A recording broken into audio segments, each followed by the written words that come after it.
I think a lot of our ancient myths warned us against improper stewardship of resources, overpopulation, runaway sexuality. And myths are funny things because they say that myths are collections of lies that are true, whereas history is a collection of truths that are lies.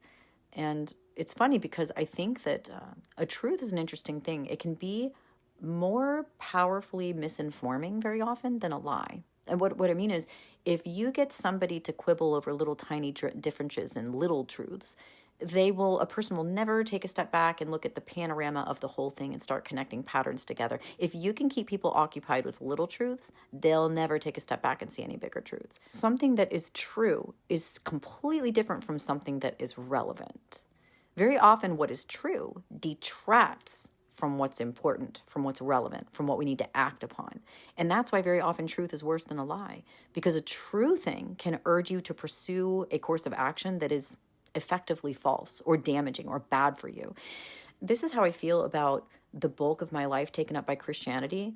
There are kernels of real truth inside Christianity, like usable truths you do want to walk around and carry forward with you into your future. But really, that's the great minority. The bulk of Christianity is just a big goose chase.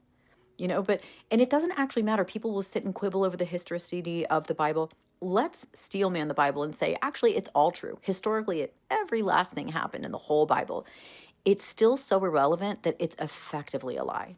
History can be true, but completely irrelevant. Myth can be lies that are true. Isn't that wild? Historically inaccurate things inside of myth that are fantastical, and you would never even imagine that. We know, for example, that Harry Potter is not true, that those events didn't happen.